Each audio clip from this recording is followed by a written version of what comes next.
നമസ്കാരം. മരണശേഷം എന്ത് സംഭവിക്കുന്നു എന്ന ചോദ്യം എല്ലാവരും ചോദിക്കാറുണ്ട്. പക്ഷെ അതിന് പല ഉത്തരങ്ങളാണ്. അതായത് ആത്മാവിൻ്റെ യാത്രയും അതിൻ്റെ വിധിനിർണയവും ഇന്നും ഒരു ചോദ്യചിഹ്നമായി തന്നെ കിടക്കുന്നുണ്ട്. എന്നാൽ ടിബറ്റൻ ബുദ്ധമതം ഈ നിഗൂഢതകൾക്ക് അവരുടേതായ ഉത്തരം നൽകുന്നുണ്ട്. അവരുടെ വിശുദ്ധ ഗ്രന്ഥമായ ബാർഡോ തോഡോൾ അഥവാ മരിച്ചവരുടെ പുസ്തകത്തിലാണ് ഈ യാത്രയെക്കുറിച്ച് പറയുന്നത്. ഈ ഗ്രന്ഥമനുസരിച്ച് മരണശേഷം ആത്മാവ് 49 ദിവസത്തേക്ക് ഒരു ഇടനില അവസ്ഥയായ ബാർഡോയിലൂടെ യാത്ര ചെയ്യുകയും അതിനുശേഷം അതിൻ്റെ കർമ്മഫലങ്ങൾക്കനുസരിച്ച് പുനർജനിക്കുകയും ചെയ്യുന്നു. ടിബറ്റൻ ബുദ്ധമത കാഴ്ചപ്പാടിൽ മരണം ശരീരത്തിൻ്റെ അന്ത്യമല്ല, മറിച്ച് ആത്മാവിൻ്റെ പുതിയൊരു യാത്രയുടെ ആരംഭമാണ്. പുനർജന്മം എന്നത് വീണ്ടും ഈ ലോകത്തേക്ക് വരുന്നതിനെ സൂചിപ്പിക്കുന്ന ഒരു പദമാണ്. എന്നാൽ മോക്ഷം എന്നത് ജനന മരണ ചക്രത്തിൽ നിന്നുള്ള പൂർണ്ണമായ മോചനമായാണ് ഇവർ കാണുന്നത്. മരണശേഷം ആത്മാവ് ബോർഡോയിലേക്ക് പ്രവേശിക്കുന്നു. ഇത് അടുത്ത ജീവിതത്തിലേക്കുള്ള ഒരു ഇടത്താവളമായി പ്രവർത്തിക്കുന്ന ഒരു പ്രക്രിയയാണ്. ഈ 49 ദിവസത്തെ യാത്ര വിശദമായി തന്നെ ബുദ്ധമതക്കാർ വിവരിക്കുന്നുണ്ട്. ടിബറ്റൻ ബുദ്ധമതം അനുസരിച്ച് ശരീരത്തിൽ നിന്ന് ആത്മാവ് പൂർണ്ണമായി വേർപെടുന്നത് സങ്കീർണമായ ഒരു പ്രക്രിയയാണ്. ഇതിന് സാധാരണയായി 3 മുതൽ 4 ദിവസം വരെ എടുക്കുമെന്നാണ് അവരുടെ വിശ്വാസം. സാഹചര്യങ്ങൾക്കനുസരിച്ച് ഈ സമയത്തിലും വ്യത്യാസം വരാം. മരിച്ചു കഴിഞ്ഞ് ആദ്യഘട്ടത്തിൽ ശ്വാസം നിലച്ച ശേഷവും ബോധം ശരീരത്തിൽ തുടരുമെന്നാണ് ടിബറ്റൻ ബുദ്ധമതത്തിന്റെ വിശ്വാസം. ഈ സമയം മരിച്ച ആളുടെ ശരീരത്തിൽ, പ്രത്യേകിച്ച് തലയിൽ തൊടുന്നത് ആത്മാവിന് ബുദ്ധിമുട്ടുണ്ടാക്കുമെന്നാണ് വിശ്വാസം.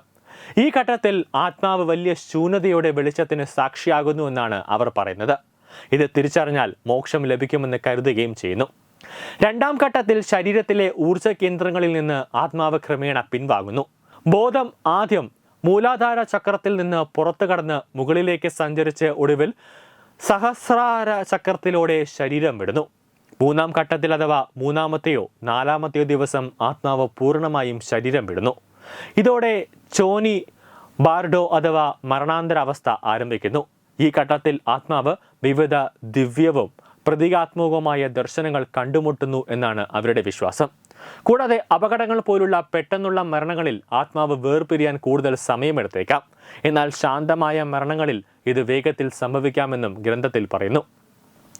അതോടൊപ്പം തന്നെ ഭൗതിക ശരീരത്തോട് കൂടുതൽ ആഴത്തിൽ ബന്ധമുള്ളവർക്ക് വേർപാട് കൂടുതൽ പ്രയാസകരമാകാനും സാധ്യതയുണ്ടെന്നാണ് അവർ പറയുന്നത്. ന്യൂസ് ഡെസ്ക് തത്വമൈ ന്യൂസ്. രാവുമായണം രാമനെ അറിയണം. സ്കൂൾ കുട്ടികൾക്കായുള്ള രാമായണം പ്രശ്നോത്തരി ജൂലൈ 20 ഞായറാഴ്ച രാവിലെ 9 മണിക്ക്. സ്ഥലം കൃഷ്ണപിള്ള മെമ്മോറിയൽ ഓഡിറ്റോറിയം, നന്ദാവനം, തിരുവനന്തപുരം. രാമായണ മാസാചരണത്തോടനുബന്ധിച്ച് തത്വമൈ TV സ്കൂൾ കുട്ടികൾക്കായി ഒരു രാമായണം പ്രശ്നോത്തരി സംഘടിപ്പിക്കുന്നു. ഈ വരുന്ന ജൂലൈ മാസം 20 ഞായറാഴ്ച തിരുവനന്തപുരം നന്ദാവനം കൃഷ്ണപിള്ള മെമ്മോറിയൽ ഓഡിറ്റോറിയത്തിൽ വെച്ചാണ് ഈ പ്രശ്നോത്തരി പരിപാടി സംഘടിപ്പിക്കുന്നത്. 10 വയസ്സിനും 15 വയസ്സിനും ഇടയിലുള്ള കുട്ടികൾക്കാണ് പ്രശ്നോത്തരിയിൽ പങ്കെടുക്കാൻ കഴിയുക.